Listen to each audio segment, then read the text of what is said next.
Hey everyone, welcome back to Policy Punchline. Here at the show, we interview scholars, policymakers, and business executives about some of the most urgent issues and frontier ideas in our world today. I'm Princeton Senior Tiger Gao.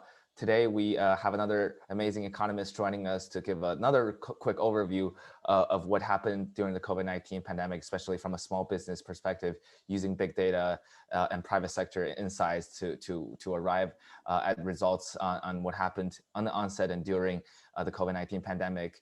His name is Chris Wheat. He is the co-president of the JPMorgan Chase Institute. Prior to joining JPMorgan Chase Institute, he served as a director of analytics at a financial technology startup where he led the development of advanced analytics algorithms. He was previously an assistant professor at MIT Sloan School of Management and at the Center for Urban Entrepreneurship and Economic Development at Rutgers Business School. Chris was a Princeton alum. He earned an undergrad degree in mechanical and aerospace engineering before pursuing various other degrees, an MS in computer science from Stanford, and then an MA in sociology from Harvard, and then a PhD in organizational behavior from Harvard. So a very well-rounded scholar, and now he is at JPMorgan Chase Institute. We're very excited to have you join us today, Chris. Thanks so much. Thank you, and I apologize for making you go through that lengthy treatise. No, the more formal, the better. And co-hosting this interview with me is Brian Wang. He is a freshman on our team and has been leading a lot of the research and writing questions for this interview. Brian, thanks so much for being here. Yeah, of course. So Chris, maybe we'll just jump right in because you are one of the two co-presidents at JPMorgan Chase Institute. You lead research on small businesses, local economic development, among many other topics. So perhaps the very big picture question is, what is the JPMorgan Chase Institute and what do you do? Great. So JPMorgan Chase Institute, we are coming up on 6 years. So we've been around for now, I guess I can say a little while. And from the beginning, our mandate has been to try to help people in decision makers, many in the public sector, but some in the private sector as well, to make policy decisions that are sustaining the economy, pushing toward equitable growth and sort of diverse ways that the mostly U.S. economy, but to the extent that we can comment on sort of the global economy as well. And we do that by using de-identified data from our customers and clients. And so that's like a tremendous opportunity. I think certainly prior to my getting here, the leadership of the bank had this perspective, which is, look, there's decisions that get made all the time in the absence of data, and a lot of data is otherwise locked up in the day-to-day processing that happens in the private sector, and it felt like not in the national interest, quite frankly, to have decisions made and to sort of have a less understandable policy environment when it could have been better to more predictable decision making happening based on the kind of data that we have access to. And so like that's a tremendous opportunity that I stumbled into. I joined not long after the institute went public, so I guess I'm coming up on 6 years some point soon as well. I joined as a research director, leading our small business and what we would call local commerce work. And then since right around the end of the year, I've been acting as the co-president. And so I mostly have been sort of engaged in the kind of research that is more about things that are of interest to local policymakers, although there's a huge, especially in the last year, federal conversation around sort of small business policy, and there always has been one. But that's mostly what I've been up to, is kind of building a team, helping guide their sort of use of the technology to produce the analytics and crafting then the policy insights. So as a quick follow-up to that, so one of the main themes, research themes at the JPMorgan Chase Institute is in business research. Mm-hmm. And I think for some of our listeners, a lot of college students, the idea of research is associated with like academia, right? Designing and investigating these theoretically focused questions that largely exist in an academic sphere. So can you describe how like these two like themes, business and research, function together? Is business research something that aligns more closely with like industry or academia, or is it something that's like separate from that binary? Yeah, sure. So for me, let me try to answer all the versions of that question that maybe you were getting at. So narrowly for when I was a director of business research, unpacking that into a longer title would have been director of research on businesses at some point, perhaps small and large. We have a lot more customers that are small businesses. So it's like much more of a big data exercise, sort of still trying to think through how we might work through the middle market and larger businesses, but it's all part of the business sector. And so like roughly that was my coverage area. So we were doing policy research as it pertained to the business sector, if you want to think about it that way, but it was still 50,000 feet looked more like kind of academic style research anyway, where we have a policy, a question that you could test, a hypothesis perhaps even that you might formally test, and you're trying to sort of come up with an answer. I mean, we do sit more in the applied end of the spectrum to the extent that relative to my prior history as an academic, I think we are more policy facing, are more in the business of trying to generate realer time insights that are actionable for policymakers. And I would say other researchers are who are more upstream in that supply chain. More generally to your question, yes, there are a lot of people in the private sector who do research as well. Perhaps generally speaking, even more so kind of, I'm doing product research or I'm doing, market research. Like there's all kinds of ways that people take the tools of research as they exist in sort of an academic setting and then apply them to real world problems. Often they have to turn those answers more quickly as part of the deal. But it is also kind of interesting because in the same way, it's a lot closer to seeing the impact of that research in a shorter amount of time. So it's kind of an interesting trade-off there.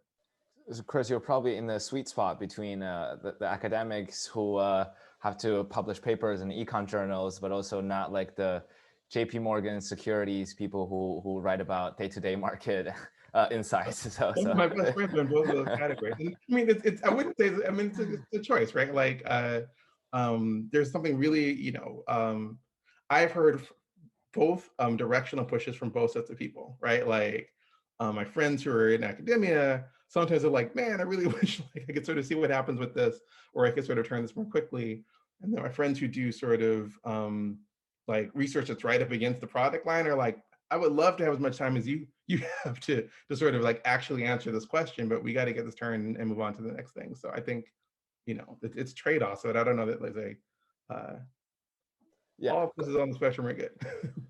So Chris, I guess just to quickly jump back into the COVID related research, because you guys actually published many reports. One is titled Small Business Financial Outcomes during the COVID-19 pandemic, and also small business owners' race, liquidity, and survival, and also the financial outcomes during the onset of COVID-19. So multiple reports on COVID-19, and you came to Princeton's Julius Rabinowitz Center for Public Policy and Finance a couple months ago in November, basically presenting a lot of those big data insights on the COVID-19 economy, and it's the reason why we got connected. So perhaps another generic question to start this is, would you mind telling some of your main research findings? Maybe we can start with one of the reports that you like the most. So yeah, okay, so it's a little easier for me to think about it as a set of research, and so I'll just try to kind of touch on the things that I think were most interesting. And as a piece of context, when we were doing this research, we were really just trying to be as responsive as we could, speaking a little bit to the prior point. Like there were people who were trying to make policy decisions, more or less real time as quickly as they could. And so we wanted to try to really do a piece of descriptive work to help people understand what was happening with the small business sector. We had seen in prior research what happens when there's a shorter term disruption. So we had specifically focused on some hurricane research around small business and household financial outcomes when Harvey and Irma came through a few years ago. We really didn't know what was going to happen with COVID. And so a lot of what was important in that research where I think we were able to help people understand things was just high level, how much revenue are small businesses losing? How permanent is that? How long is this going on for? And in particular, what does it mean in terms of the cash balances that they're holding? Because we had done all this research showing the relationship between revenue, cash liquidity and survival for small businesses. And so in some sense, just the quantitative information about, how much was it down in April, when did it start to come back, I think was in a very descriptive way what was probably most important to get out as quickly as we could. Again, turning as fast as we could on the data that we had to help people understand that. I also think that the breakouts by industry, by owner race, to the extent that we were able to do that, were helpful, because I think there was a sense, I think appropriate, and you can see it, particularly even in sort of last week, I think, in terms of the policy direction, that we should act quickly and we should be thoughtful about targeting, and like that's a real tension. But what we were trying to do was help at least give a shape of the answer kind of level to, but if you could target in some subsequent round, like how might you think about that? Like where are we seeing sort of more pronounced impacts, be it by industry. We didn't see a whole lot regionally, although we did look a little bit at that, by owner race and things like that. Yeah, so in one of your reports titled Small Business Financial Outcomes During the Onset of COVID-19, you highlight how businesses, as you're speaking, need to maintain robust cash balances to weather these financial hardships.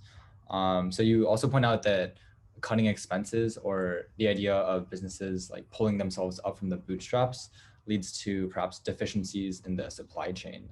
It's not really like a sustainable economic solution in the long term.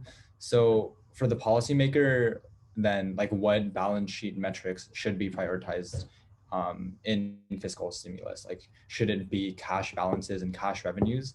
And like, what is the current scene on that? No, that's a really good question, and it's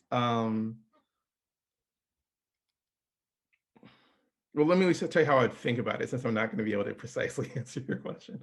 I think the first thing that I tend to look at, and I think that our teams tend to look at, is liquidity, because in some sense, it's like it is a reasonable summary of a lot of things, right? Like if you are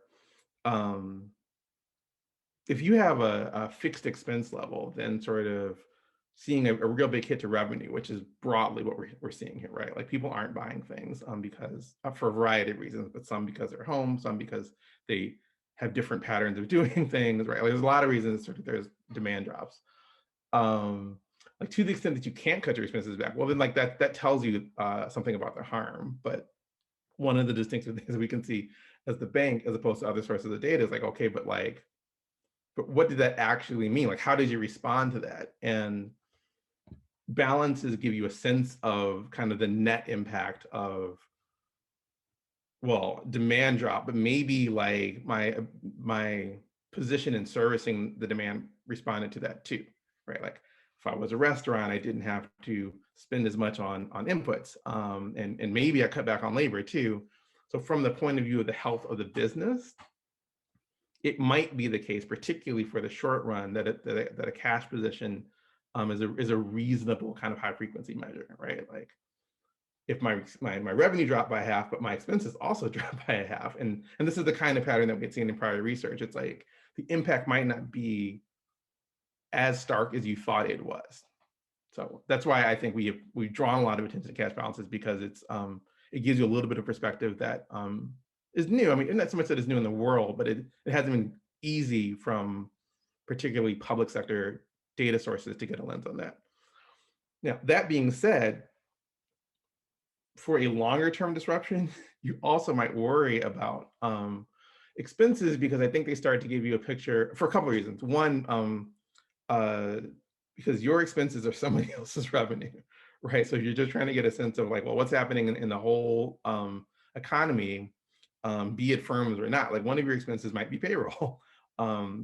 So, if you're in the labor market, of course, you care about wide and dispersed drops in payroll expenses. You maybe care about wide and dispersed drops in rental payments, or in sort of real estate flavored payments, because of like those upstream. This is a little bit where I was getting on that point. but you also might worry about deterioration of assets as a class, because the upkeep isn't happening, and so like the less easy to see the picture in my mind is sort of hollowing out, right? Of the businesses and of the context in which they're operating. There's a kind of thing when it's not a week that happens, or maybe even several weeks with like a natural disaster, but it's like, I don't know how long you guys have been in the same room, but I've been in for a while, right? And so like, that's kind of why we want to draw attention to that. So I guess just to quickly take a step back, Chris, because this idea of cash balances is something that has been used as a metric again in many of your reports. And I think that's probably something particularly suitable for JPMorgan Chase to have data on, because you guys handle credit card transactions and so on. So I guess taking a step back, what are some of the metrics that you guys use or look at, or data sources that you particularly care about when kind of looking at financial health? Because usually we hear about how unemployment in the economy as sort of the main metric, or GDP growth, right? But these are, first of all, not high frequency data a lot of times, and second of all, you would need unemployment data or especially GDP data to come in many months or quarters behind. So there's that kind of lagging effect. There's not that kind of real time big data insight. So I guess just to hear a little bit more of your thoughts on what metrics, what data you care about. I should have explained this before. I mean, and it's a good point. So across, certainly for the small business research, also for most of our household finance research, the data that is at the core, like we often have additional things. We might have credit bureau data, but there's lots of other things we might append to it. But like the core data that we're looking at is checking account data. And so it's transactions and balances, essentially, I shouldn't say checking, deposit accounts. So checking and saving accounts, other things that look like that.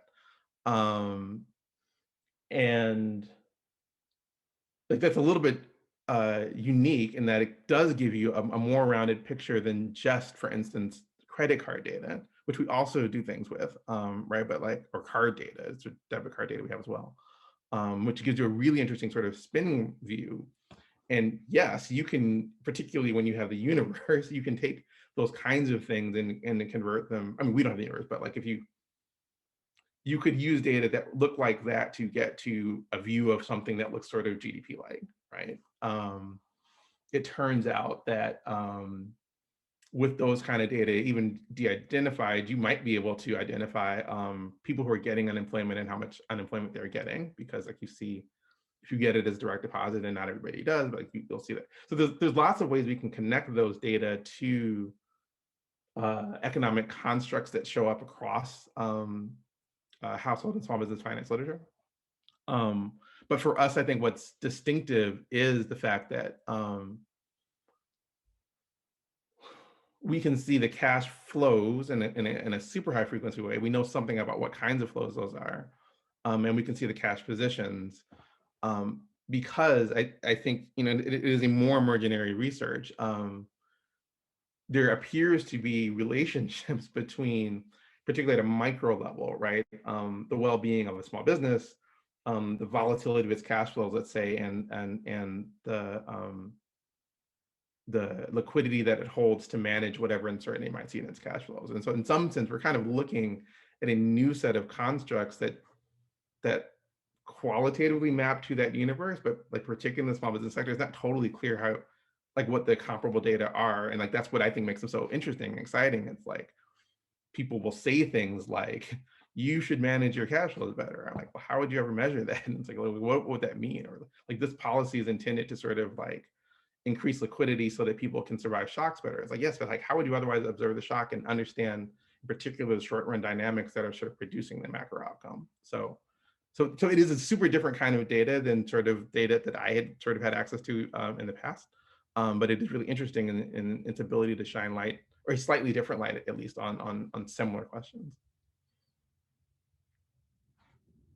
Yeah, so kind of jumping off of that, talk about how like these different metrics are used, but in terms like from the other side, basically like how is this information really interpreted by the public? So we usually hear about like unemployment in the economy as the main metric because that's more readily available to policymakers and the public. But how do you think that the availability bias of information regarding small businesses affects like government policy?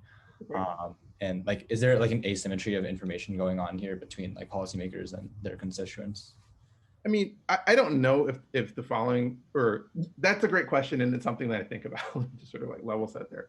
And just to give you an example, one of the things that you can collect from public sector administrative data, as it were, that's relevant in the small business universe anyway, is employment data. So not just unemployment data, right, but like how many people, how many jobs, right, go with small businesses. So there's a very robust conversation around sort of small businesses and jobs, and there's data on small businesses and jobs, because like as an employer, you have to file paperwork, and so it's very observable to many entities in the government, sort of like what the intersection is of the small business sector and employment. And there's a robust policy conversation around it. There is less attention on things where there isn't as much data. There is less attention on, or a less robust conversation anyway, about okay, I haven't looked these numbers up recently, but so bear with me. But if there are about 30 million small businesses in the US, like if you kind of go to SBA to ask, about 23 million of them don't have any employees, right? So there's lots of households whose well-being is entailed in the small business sector. And we have some data on unemployed businesses, but we don't have a way of talking about, are they creating jobs or not? And if that's the only thing that people are used to looking at data on, it might be the only thing that they're sort of building policy around. But there's all kinds of things you might ask if you had different, are they growing? Are they growing in a way that's not about sort of employment? Are they contributing more to the economy? Are they diversifying the consumer experience in a neighborhood? Like all of these are things you could inform with administrative data. It just doesn't happen to be the sort of thing that gets collected by tax agencies and things like that. So yes, I do think there's a thing there. It has been a little bit of a campaign to be like, what about these other businesses? So like most of our clients are either small employers or micro employers or non-employers, right? So so yes, I very much think that that's a thing where the data could lead you to ask certain questions and not ask other questions if you don't have data on it. I guess as a quick follow-up to that, do you think that a lot of the data that you're sourcing, the access to this like small business data, is precisely because banks like JPMorgan and Chase have a position where they can like leverage this data, where you can actually like look at this, where on the other side, like more general like GDP growth data, stuff like that, it's not as like accessible to like all researchers. Do you think that you're in a specific position where like you have the privilege to look at this data, or do you think it's more of just like a personal choice, like, oh, like I just wanted to oh no, I mean, I think we are pretty, I mean, individually as our institution, I think we are like, well, look, like here's data that we have access to that sort of is more likely to make a contribution to the conversation because it is distinctive. And I think that is also, I think, generally true of research, right, where people are, no one entity is answering the entirety of the question. Like it all needs to come together, right? So like, so I believe that we are incrementally sort of pushing the policy conversation forward by bringing a different kind of data. And yes, I think we're quite intentional about like here's something different that we can bring to bear on this question. And other people should continue to do the really important research that they do from other, it's not sort of a this one is better or this one is better, but like you need them both to kind of get a complete view of what's happening in the economy. Chris, before Brian asks you more specific questions about your specific findings on COVID, I guess my last question on this big data topic is, do you think there's a lag when it comes to academics getting some of those? Obviously, it seems that you guys being in the private sector, having that position, as what Brian was saying, you obviously have that first mover advantage of getting that primary source data. So part of my conjecture is like, when we talk about stuff like real-time economic recovery, when we talk about real-time consumer spending, it seems that the private sector and a private sector nonprofit think tank like JPMorgan Chase Institute is uniquely positioned to publish insights on these things. And just like how hedge fund managers get data on these things much earlier than academics, and they make trades on them, and that's how they generate alpha, as compared to academics who probably want to do things more properly. They want to identify the causal inference. They want to run all kinds of robustness tests and so on. But that's not really how policy sort of real-time insights should be done. So I feel obliged to point out that the institute, we're all employees of JPMorgan Chase, so we sort of live within JPMorgan Chase. Yeah. Not a material part of your question, but I mean, just another observation is, I wish I could cite something here and I can't, but the number of publications across domains per whatever unit you want to do, sort of from March onward, just like skyrocketed, right? Like by academics, like they're take all of the private sector involvement out, right? I think it has been interesting, at least, I'm also a sociologist, to observe like the institutional sort of changes around that. Many journals were like, what we want today is real time as you can get it. And so like I think everybody, because it was important, right? Like try to find ways to be more responsive in the last 12 months. And did and got stuff out in new ways, and that was certainly true in academia. It was true for us. We are not real time. Like if you look at our publication dates and sort of the like we got that window tighter, like a lot of people did. It's not like exactly real time, because we also like to be sure that the things we're seeing are not sort of an artifact of some business process or something like that, and it takes some time to do that. So again, I feel like there's a spectrum, but for what it's worth, like the whole distribution moved to the right in terms of responsiveness over the last year in a super interesting way. The medical field, medical research, and sort of everything, just like huge incremental volume of stuff, because people were trying to, answer questions that were time sensitive. And so I found it to be incredibly interesting as a change. I guess moving back to some of the specific findings that you found, I mean, I'm particularly interested in this one report, small business financial outcomes during the onset of COVID-19. You found that typical small business cash balances dropped like 12.7% after the onset. You found cash balances declined in every city, most steeply in Atlanta, where balances decreased by 21%.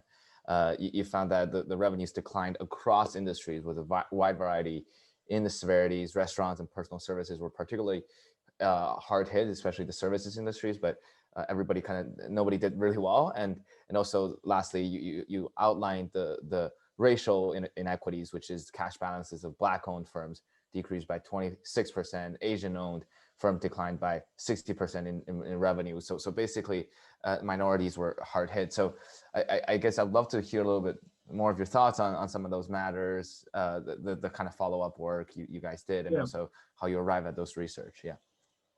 Like where would I dig in? Like, there's so much to unpack there. So some of those questions, were situated in distributional differences that we had seen in small business research in the past, right? So not for nothing, we had several years of trying to understand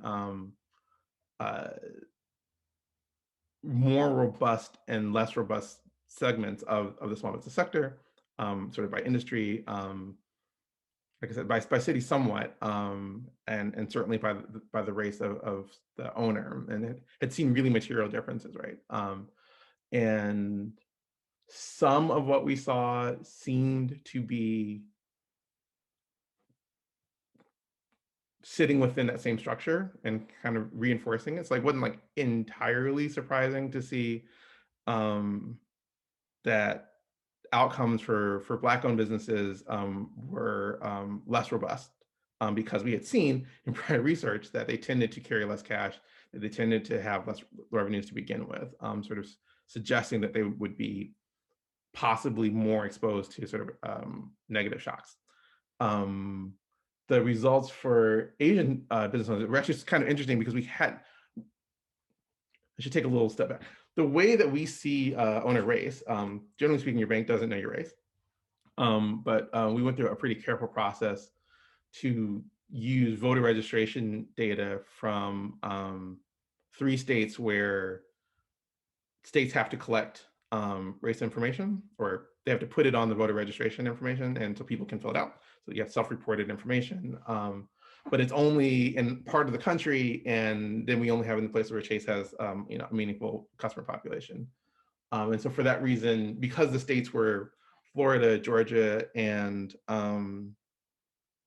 Louisiana, there was neither a large or particularly representative Asian population in those states, sort of relative to the rest of the country. So it was complicated, but we just the same for this particular report looked at that, just because there were so many questions about how people were responding to our Asian business owners sort of across the country. Like, this is important, so like let's try and inform it as best as we can. We saw stuff that was different, and you sort of pointed out, like the meaningful drops in revenue, the meaningful drops in balances weren't necessarily sort of following. They were bigger than you might have expected, having seen sort of like at a high level what we'd seen before. So I thought it was particularly important to sort of call attention to that and raise that up. And again, I think it's part of what we are thinking about, both in terms of industry, owner race, and city maybe, but if I were just going to try to like outline like where I think the interesting work might be to think about in terms of recovery, maybe more sort of like much more granular geographic differences. So we haven't done this work yet. We would like to do this work. So, like stay tuned to see if we can get this turned relatively quickly. It's certainly like trying to look at some sort of within city differences. It's this kind of thing we've seen huge differences in other small business research. And so like I have a prior that while the differences across cities were interesting, like Atlanta, yes, it did sort of have a bigger drop than other cities. I think that within the cities, the differences might be much, much bigger, and something for particularly local policymakers to pay attention. I mean, I think local policymakers know this at a high level, but maybe don't have good data sources to be pointed about, like, well, what do you actually do about it, to try to paint that picture a little more carefully. And so on the topic of racial inequities, there's another one of your pieces, small business owner race, liquidity and survival, like addresses this. So part of your recommendations to policymakers includes targeting small businesses run by minority groups with younger owners, owned by women. So why do these specific subgroups, including businesses that are run by Black, Asian, Hispanic families, why do they pose the best option for broad-based economic growth? Yeah, no, it's a really good question, and it's and how much time do we have? Right? Look, the shortest version of the answer, and did we release this piece yet? We have a piece. No, we haven't yet. It's done, but it's not really out yet. Like you sort of like a high level new research.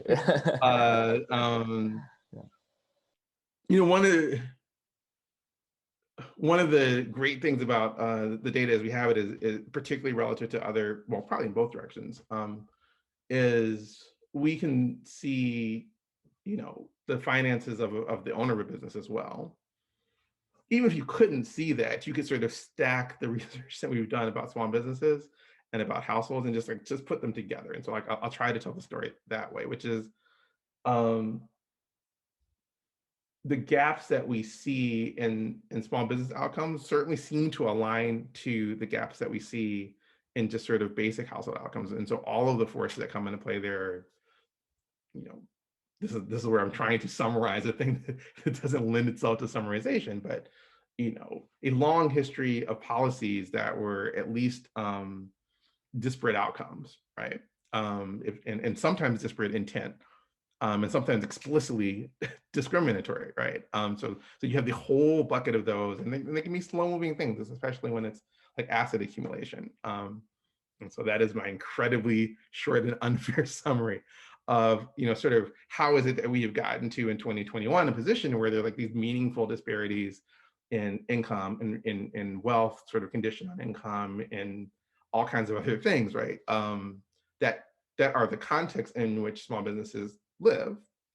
If you go and you start a small business, your financial position, the financial position of people that you know, your friends and family that you might be going to get access to capital, like all of those things, I think play in, like where you live and where you choose to open your business.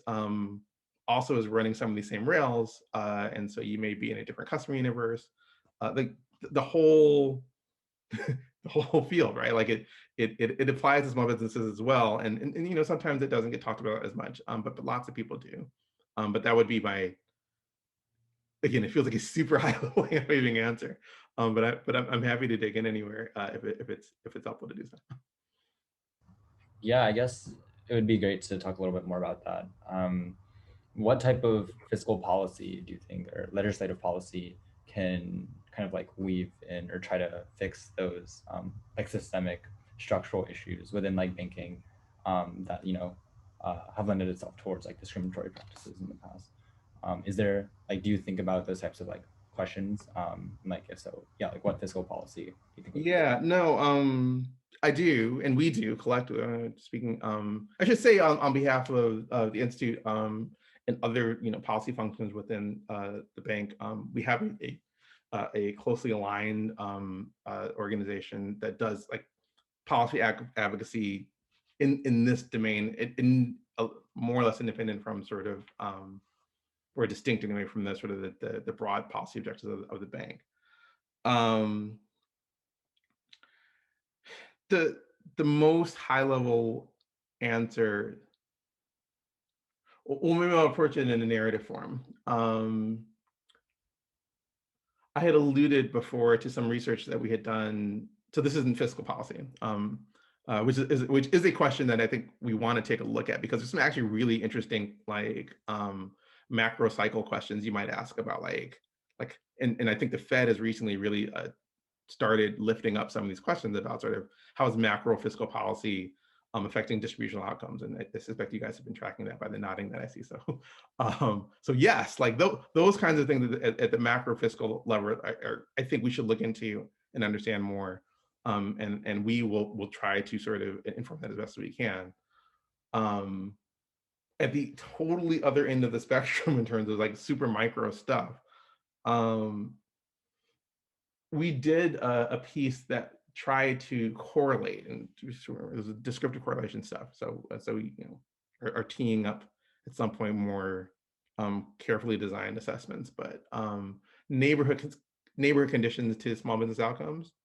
So pick a zip code feature of interest and scatter plot it against like small business outcome of interest, essentially. So like treat a little more carefully than that, but basically do that. And like things like median housing value like are very highly correlated with small business outcomes. And so again, it's like, are there things that you can do that are really distinctively pointing at the small business sector, be it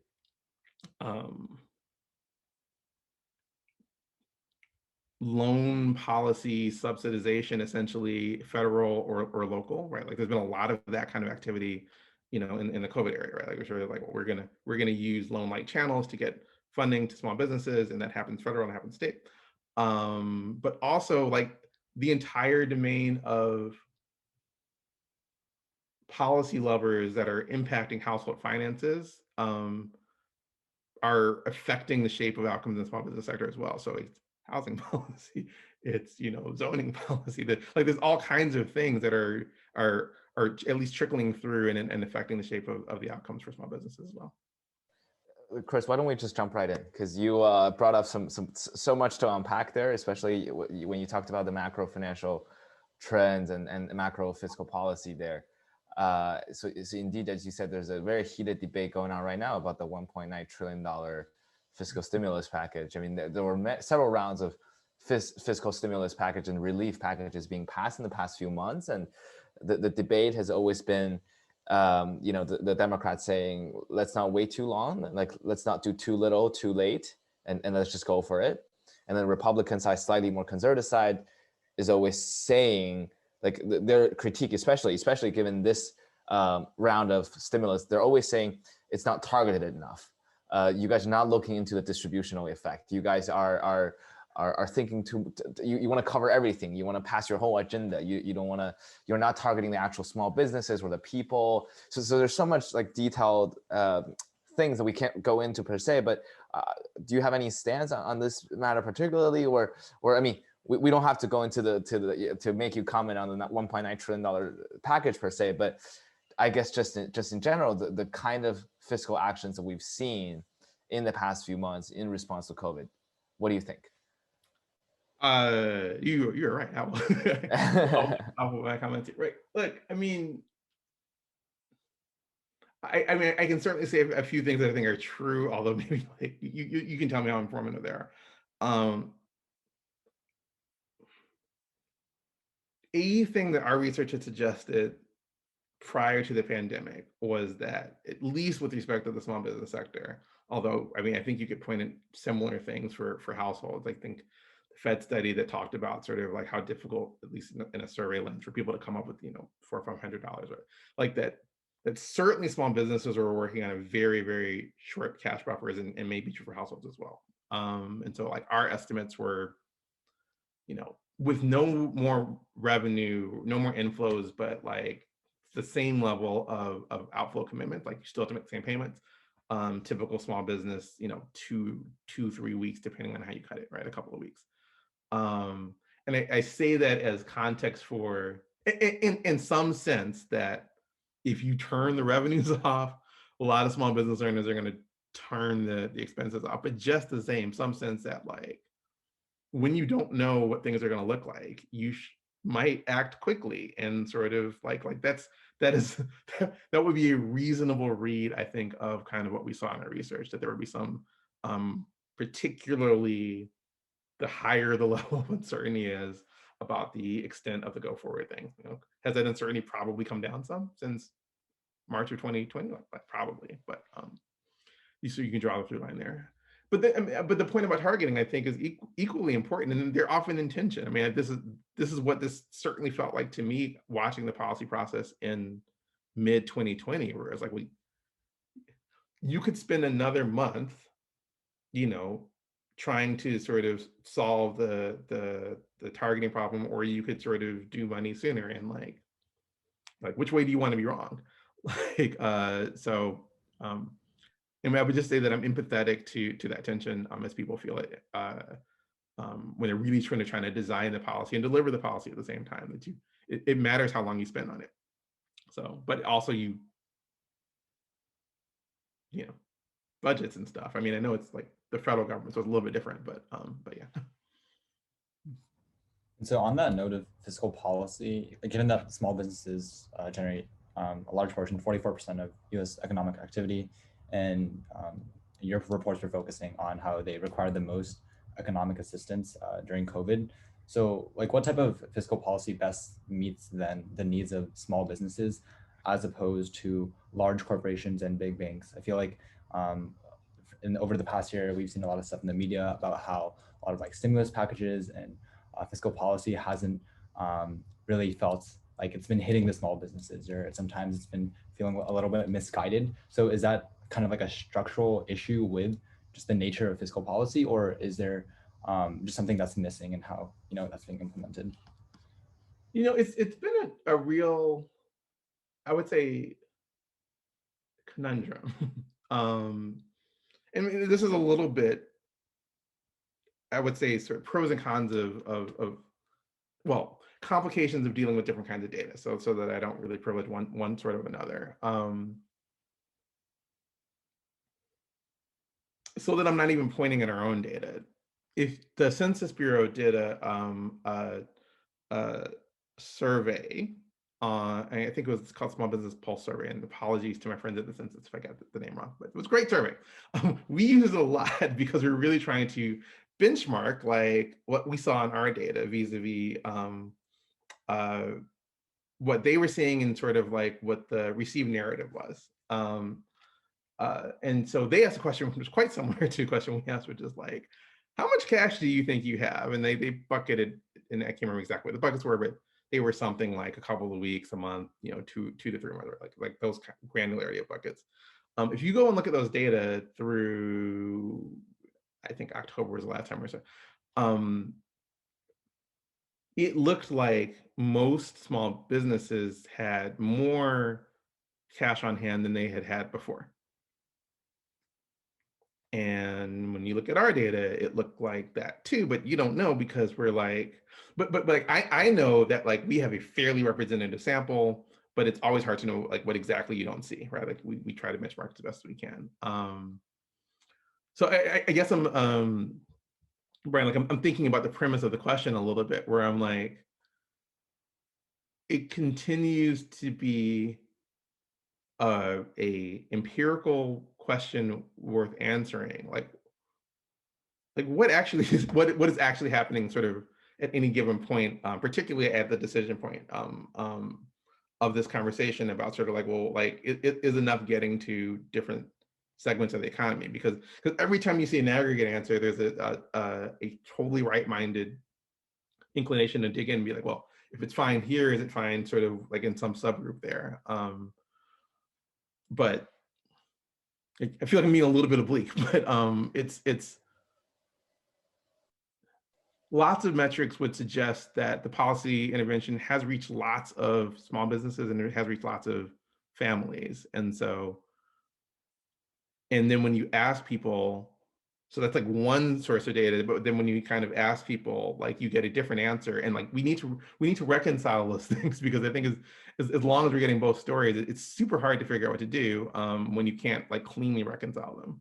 But I think you need to do that before really trying to offer a response to like, well, why is this group getting or not getting enough or too much or whatever the case may be. Like we just need to nail down like but what did they actually get, and sort of like where do they actually sit, because you get very different answers depending on how you try to answer the question. Chris, this is actually just fascinating. I would love to drill a little bit more into this thing. So I suppose there's a two-part question here. One is, do you think it is possible to arrive at a somewhat objective truth at what is actually going on? Because as you said, depending on the data sources, different perspectives. And the second question is, do you think in the previous few months of our COVID-19 fiscal policy response, there were cases where we rushed into the action, we're rushed into explanation before actually knowing what was going on? Meaning, guys, listen, we just got to do this and this, but we didn't actually understand why something was happening. Let me start with particularly with the first question. Let me.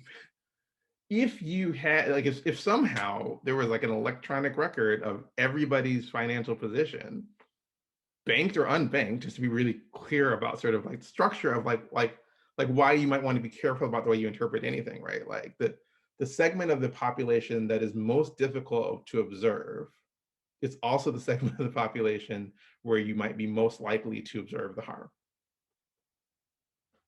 Right. So like that's a little bit of what, particularly from like a private sector, administrative point of view, a little bit less so from a government, but even there, it's true, like you still have to go knock on people's doors and ask them questions, right? Like it's not like you get like perfectly even response rate, even in what is crafted as a national study.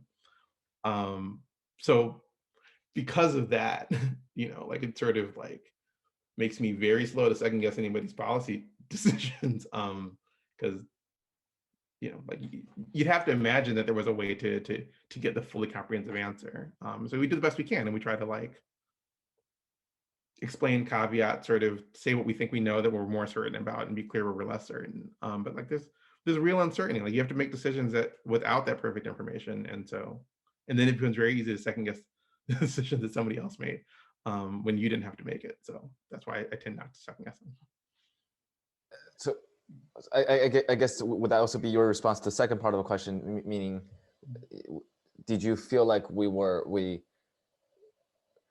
saying that it's hard to know the exact explanation or causality of certain things, but we should hesitate to second guess the policy actions because sometimes it's just so urgent and it would take way too long for you to try to arrive at this some kind of objective truth where? I mean, I guess in short, I mean, like, right, you should try as best as you can. You should invest in getting a better, and then you should do something. Right? And then you should do something, right? Right, and then like you should refine, and you should like continually sort of update. And so, like I know it's a little bit of a form answer as opposed to sort of like a substantive answer, but that has been my if you look across our research, you'll see a lot of things which will have the shape of like, this policy information seemed amongst our universe of observations to have successfully elevated the balances of families and different reasons for high income families and low income families. And then we see a trajectory that suggests those balances are coming back down, but it's a trajectory. And so, we don't really forecast, right? But like you sort of find yourself with that kind of incomplete answer. It's like, what should you do? Like you should think about what you can do next time with that information. Brian, you asked this question about targeting. Like, if you want to hedge, you might target more so that you're more likely to end up in a place where you're sort of delivering to the people who are most in need. Like that always seems like that particularly seems like a reasonable idea, given what we have seen in the data. Not that it always seems like a good idea, but certainly we have seen differential impacts. So you previously used the word bleak to somewhat describe the sentiment. Did you think, I mean, looking back at what happened, I mean, right now we're recording this end of February, and I still remember going to a talk in October, which would be 4 or 5 months ago. And back then, economists were saying that the fourth quarter projections for small businesses were just frightening. It's like 42% of small businesses might never make it to 2021. They ask small businesses what they estimate their sales will be going forward, and then they try to kind of discount that or try to make some projections, and it just seems that like half the small business think will take at least 6 months to resume normal operations and blah blah blah. So there's just all kinds of absurd statistics that we saw from the. So I think my question would be, looking back, again, big picture, did you feel like there was some kind of a V-shaped recovery in the sense like we injected the thing and the things got better, or is it like right now we're still at a position very much still very urgent? I think it's a reasonable question, and again, I'm trying to offer like my actual sort of caution interpreting things, and sort of like not trying to sort of like run out ahead of what we actually know. It is definitely the case. I can definitely think of instances where the most I'm trying to do sort of both on our book and on off our book, right? In terms of like who's doing research, but like there was a piece of research that was I think appropriately widely cited, which again was not using I'm using survey data, but it wasn't using sort of like people's beliefs data. It was like using like what actually happened data from the CPS to understand what business closures might look like. And in I'm going to get the months wrong here, but I want to say in April. It's easier for me to remember the statistic on Black-owned businesses because it caught a lot of attention, which was that like from CPS data, 41% of businesses were not operating, right? Like they asked self-employed people, are you operating your business this week in the current population survey, and they also asked race, and so you can get a health, and it comes out really quickly, right? So CPS comes out much faster than a lot of other things on small businesses, particularly from public sector data sources. The researcher who did this work very super carefully explained what he was measuring. These businesses were not operating this week. And this is a huge departure from what we typically see, because it was. He then, being a really good researcher, followed up a few months later and was like, well, what do these numbers look like in May, June, and July? And like the numbers come down some. And he was not wrong about the number in March, and he wasn't wrong about the number in July, which I think was 19% or something like that. So Rob, you're listening, hope I'm representing your research correctly. Because I thought this was super important. Like, people should work really hard to get the most up-to-date information to people who are making decisions. But the thing that happened was everybody remembered the 41% number. And like, that is not Rob Feeling's fault. Like, he did everything you could possibly do to try to sort of make sure that people have the most up-to-date information. But like, so is that people overreacting? Like, I don't know. I mean, it's sort of like the real sort of policymaking process. But when I don't know if that is the number that you were sort of, that had filtered its way through many translations, right? And sort of like become the number. But that's the way I think the process works in practice. And like, you have to continually update it. And like, I feel like many people in the research community are trying really hard to continually update it and make sure like all the information is there against the policy process, which you have to work to get it to pay attention to all the research, which is what we do. I mean, it's not a complaint, but it is work. I guess my last question on this front before Brian pivots, do you, I mean, I guess I had this previous conception of objectiveness when it comes to research. You know, the facts, right? I mean, we often hear this in the media, which is like, it is a fact that, you know, this number of people are suffering. It is a fact that this number of people were doing this. It's a fact that researchers found this. And we see those simple statistics flowing around and are used to back certain people, certain narratives or policies, right? Restaurants should all open up because this happened. Restaurants should all close down because this happened. And sometimes I feel like the politicization of this current, you know, well, I suppose fiscal policies is inherently a very political process because it is not a technocratic process per se, but it seems it's so politicized and narrative driven that everybody can cherry pick their own set of facts and research to do things. So is that something on your mind these days, that when you see people cite your research, is there a way that you hope they could see your research in a true light? Do you feel like certain people has misconstrued and misappropriated your research into advocating positions that you personally disagree with? Is that something on your mind? I'm gonna sort of sidestep your question of objectivity, but not exactly.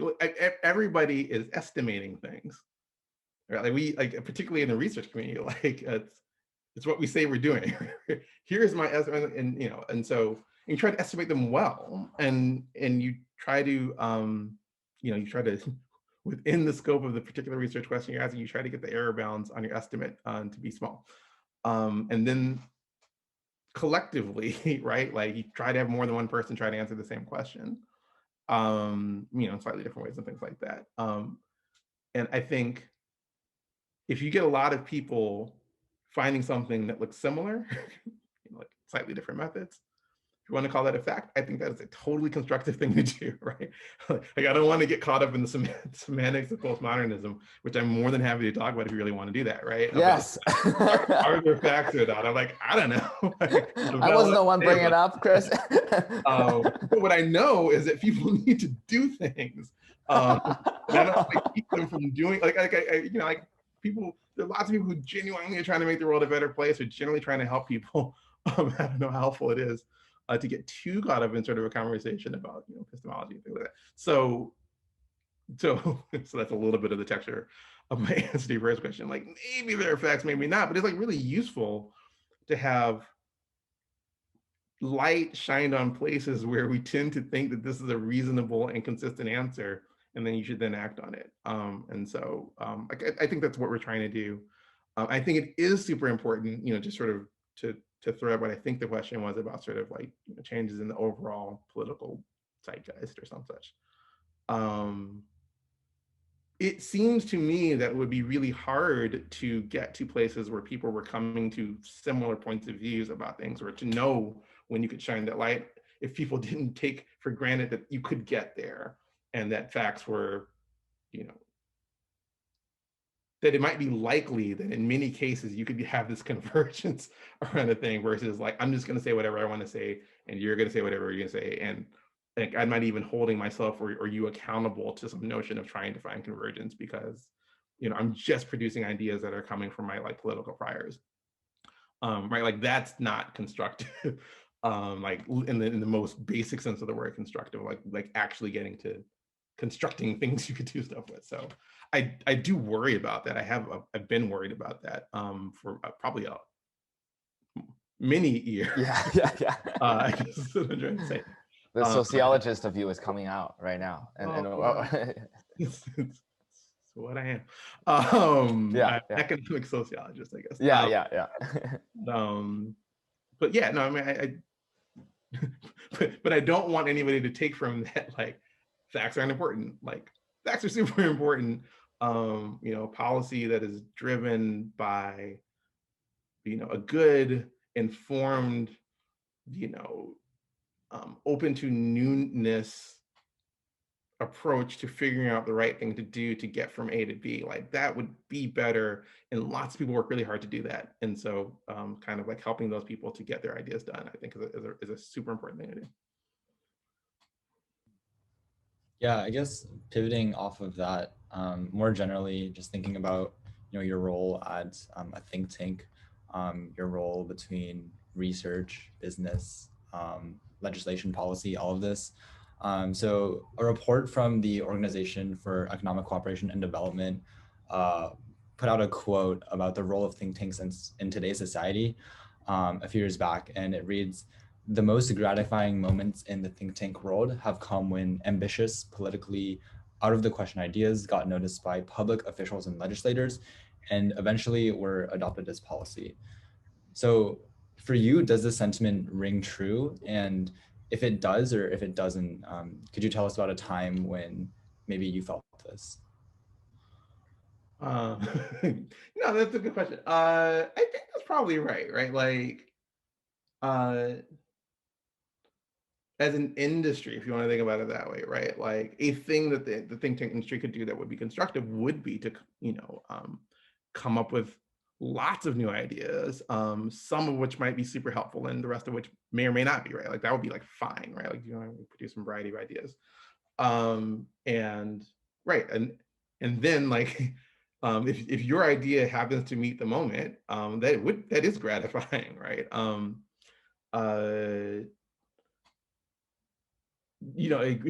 Gratifying is a weird frame for the current moment, like because like sometimes the world, like things aren't going so well. But I certainly think a gratifying something in that universe of gratification for our research institution, was the idea, like the set of ideas that we had around, in particular, sort of liquid balances, both on the household and small business side,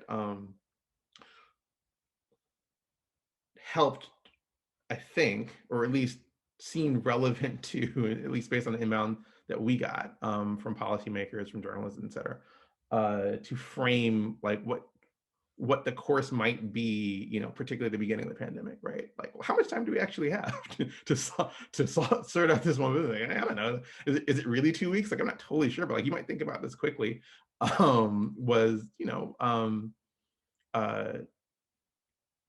Something we had been saying for a while, and like I think it very much kind of follows the frame from the OECD report, where it's like you kind of had an idea, you started shopping around, and people are like, oh yeah, like that seems relevant. And you're like, yes, I've been saying this for a while.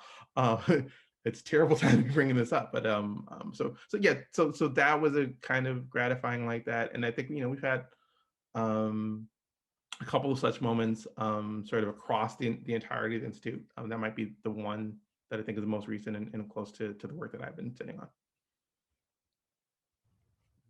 I think a little bit more on that. I think the relationship between, like think tank researchers, like people who are providing this like primary source data and like processing that, the relationship between those researchers and legislators and policy, like I have no impression of what that is like. I mean, you spoke to it a little, but for the most part, is that like what is that like for you? Is that something that it's a very unique relationship that's like just defined like in this context of like a think tank and like policy, or is it more of just like a regular like collaboration, something that you could see like between like I don't know, the same way that like researchers collaborate between universities, something like that?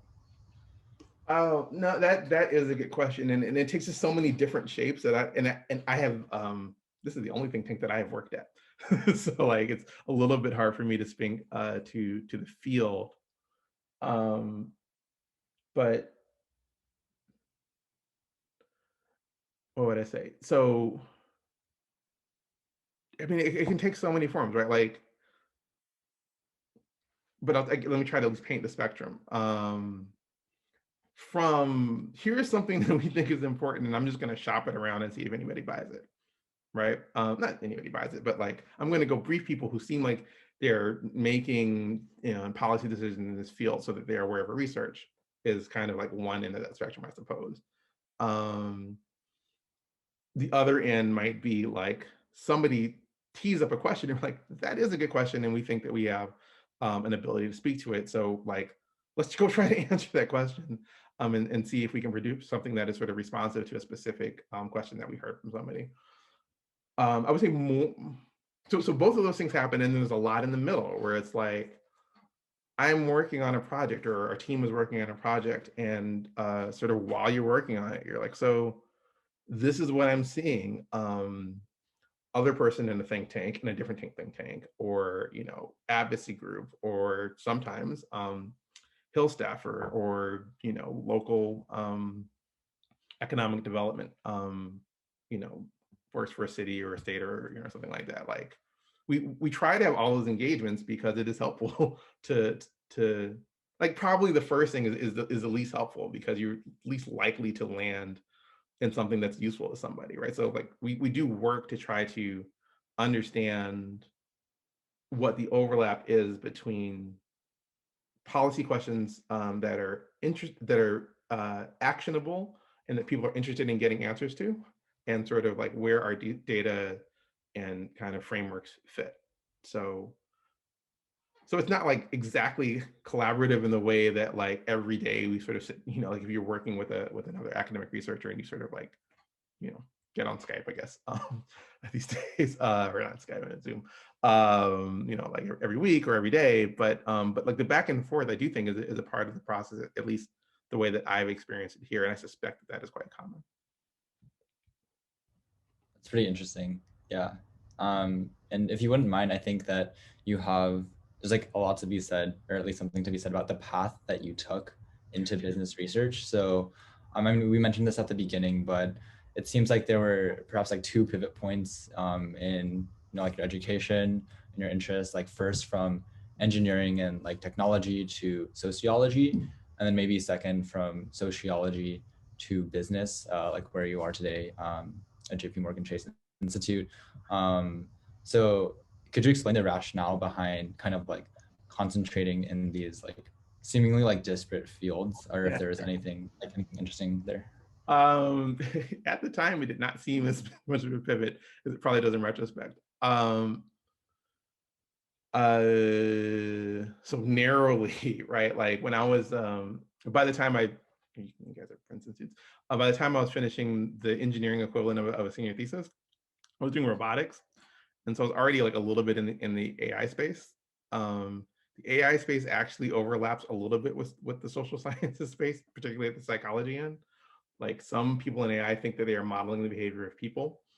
And that was the piece that I sort of sat in. And I had policy interests and I kind of wanted to know like how I could bring the technology thing to the world. And so kind of parlaying whatever I had learned from that into, but could you simulate sociological phenomenon with computer simulations is kind of what I thought I was sort of headed toward. Like, didn't seem like a crazy pivot. It seemed I acknowledged that it was an uncommon thing to do, but it didn't feel like that much of a pivot at the time. And I happened to do that at a place and an organizational behavior program that not for nothing had both a psychology and sociology element to it, where it was in a business school. And so the thing one does when they get a PhD from a business school typically is they go teach in business school. And so I found myself teaching strategy and entrepreneurship. and now sort of continue to sort of look at least a small business end of that. So like there were connectivity points throughout, but I fully acknowledge that it is an unusual path to take. All right, yeah. Chris, I think I'm going to put my devil's advocate hat on and let me ask you something that could be controversial. Since we've already developed such a great rapport in the last 80 minutes or so. But the thing is, I mean, personally, I was choosing between industry versus academia. I was thinking about whether I should apply for an econ PhD over the past few months. And it seemed to me that there's a lot of complaints from industry people or non-academic people against academia, saying that a lot of times the research that are being done in academia does not have sort of a realistic policy impact, or that they're too theory based or simply wrong, or simply about making marginal improvements designed for getting published in journals rather than thinking about long-term issues that are actually needed to advance innovations or so on. So, and econ and business is also kind of an interesting field because it's kind of unlike a hard science, right?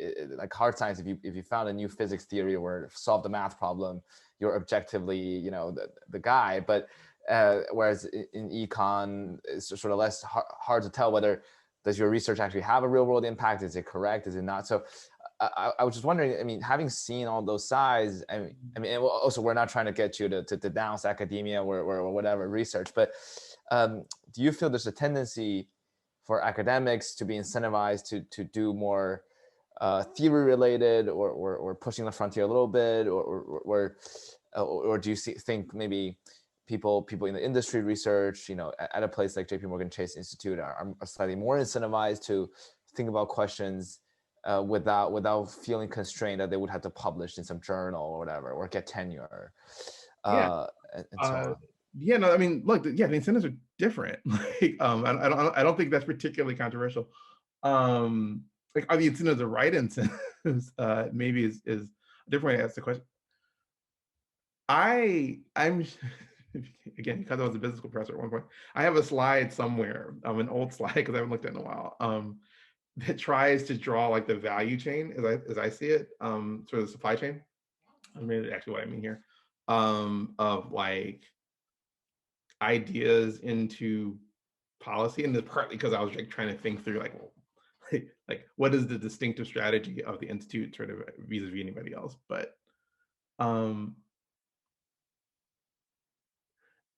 a robust ideas and policy economy would have some differentiation in it, right? Like somebody I think should underwrite the risk of solving thorny basic problems, right? Like we need institutions that do that, because not every institution is going to be able to create the incentive structure to support, right? Like go off for 7 years and be smart, right? And get back to me in 7 years, and right? Like so I think it's important to have the whole Spectrum. thing. Yeah, or because otherwise like parts won't get done, and like some people are able to do sort of like more of that, and like that's cool, but like I don't think that the representative person can all live in a unicorn forest. yes. Right, so like yeah.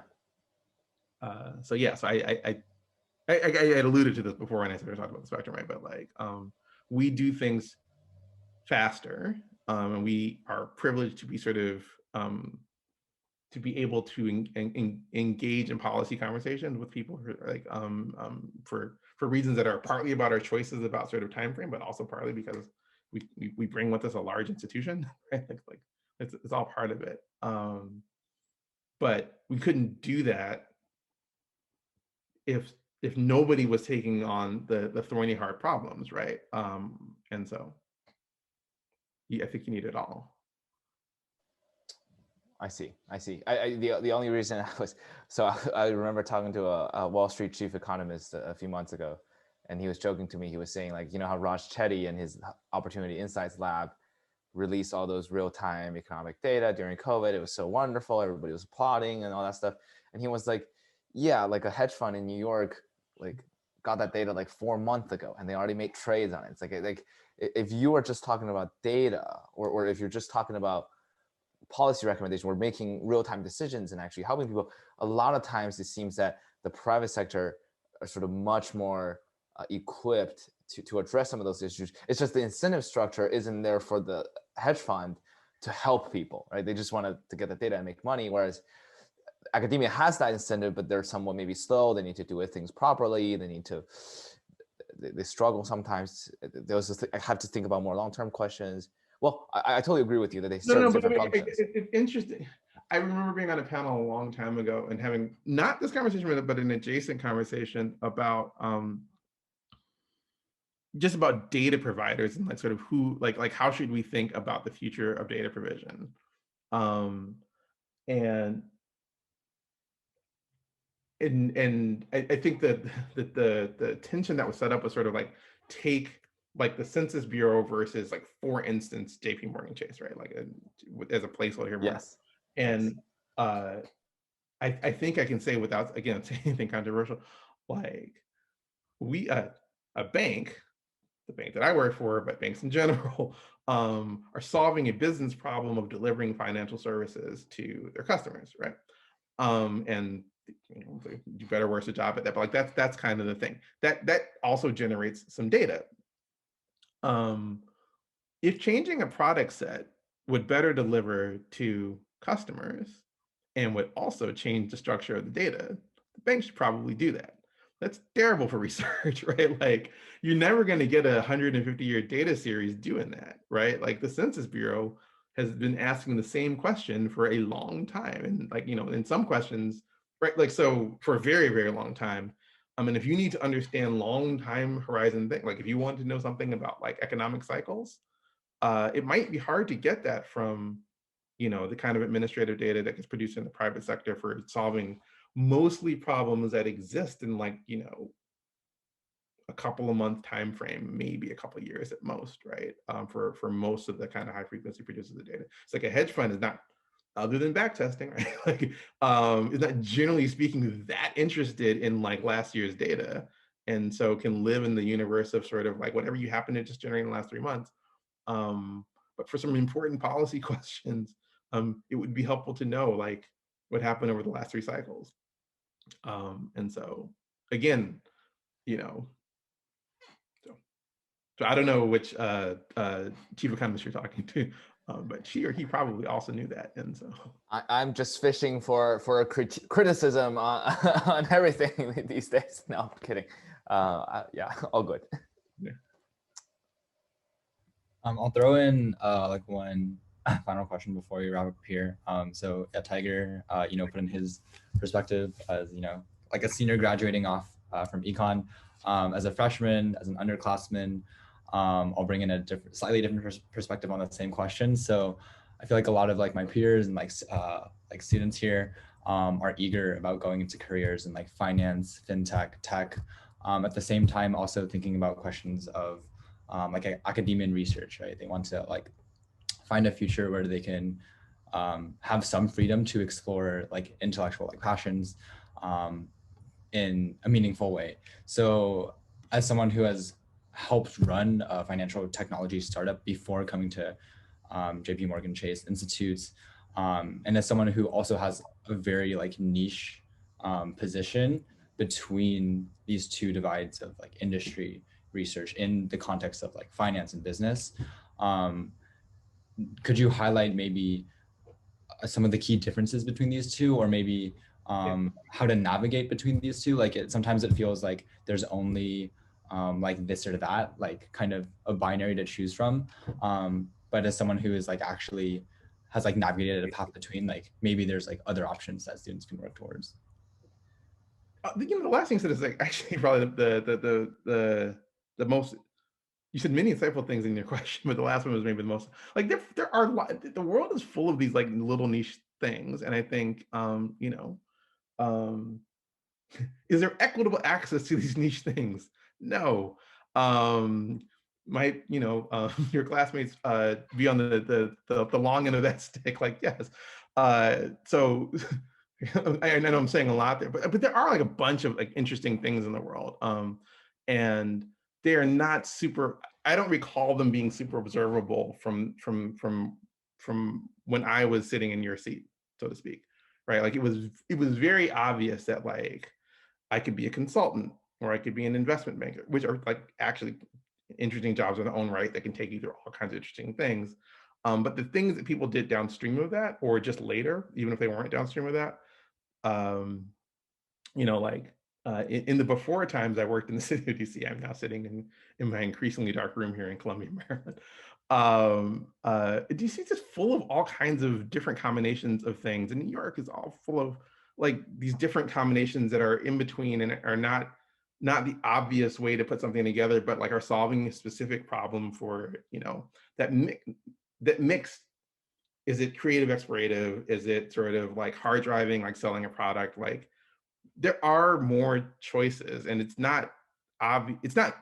I don't want to undersell how hard it might be to find such a thing, but I do want to shine a light on the fact that there are like I wasn't looking for this job, but I did stumble into this job, and it did sort of split the difference, I think, in the way you kind of set the question up, because they are quite different things. Like there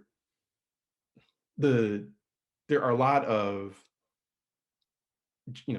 business industry jobs where you've got P&L and you need to make sure that you're selling something, and the time horizons are going to be short. And then I think particularly, I have a lot of friends that I went to school with who are also kind of in the more pure form academic thing, right? Like where it's not that time isn't important there too, but it has a different shape and a different kind of sort of set of incentives. And those are pretty far apart, and they do feel different, I think, along the way that you set up. Like a lot more freedom to sort of explore stuff on the one hand, and a lot more focus and intensity, and sort of upside reward too, quite frankly, and on the other side. And those are pretty far apart, but there are many things in the middle, and there's lots of things to find if you ask around.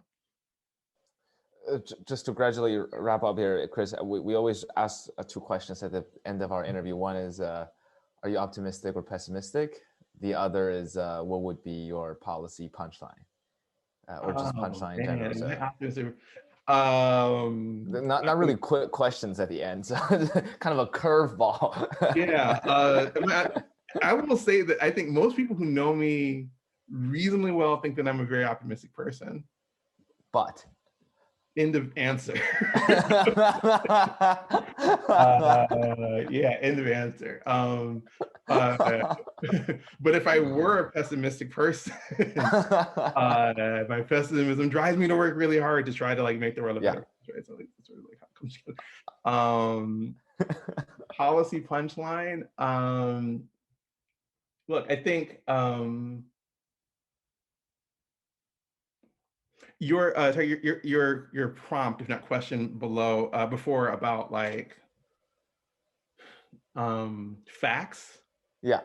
Right. Like I think there is tremendous opportunity to make progress on finding private sector, public sector, whatever, but like a huge opportunity in the private sector, I think, to find ways to sort of bring that information to bear on important questions. we continue to have really important policy questions.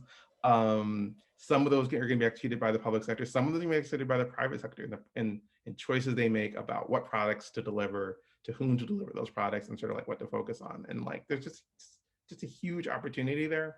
And I think people should take advantage of it. I think people should lean into that. And I see that happening. And so I'm optimistic about that. So you're optimistic. Yes, I end of the answer. Yes. Now, Chris, thank you so much for joining Brian and I today. It's just such a wonderful conversation. It's so nice to have you on the show. Thank you, guys. This has been a lot of fun. And then Brian, thanks so much for hosting this interview with me. Yeah, of course. I had a lot of fun talking with you, Chris. Well, this concludes this episode of Policy Punchline. Please visit on the Policy Punchline policypunchline.com. You may follow us on Twitter at Policy Punchline, and follow us on iTunes, Spotify, SoundCloud. You may watch the recording of this interview on YouTube, and you may also follow more of Chris' work and the JPMorgan Chase Institute at jpmorganchase.com/institute. So hopefully we encourage you to follow their ongoing wonderful research about across business and other sectors. Thank you so much for listening today.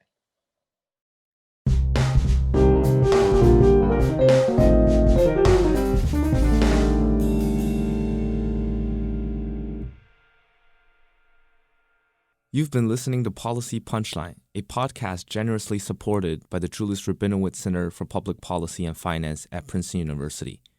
We would also like to encourage you to follow other podcasts produced by Princeton University, such as Politics and Polls by the Woodrow Wilson School of Public and International Affairs. Policy Punchline is intended to be informational only and does not reflect nor represent the views of Princeton University or the Julius Rabinowitz Center for Public Policy and Finance. For more information on subscription, donation, volunteering, or contact, please visit policypunchline.com. Thank you again for listening.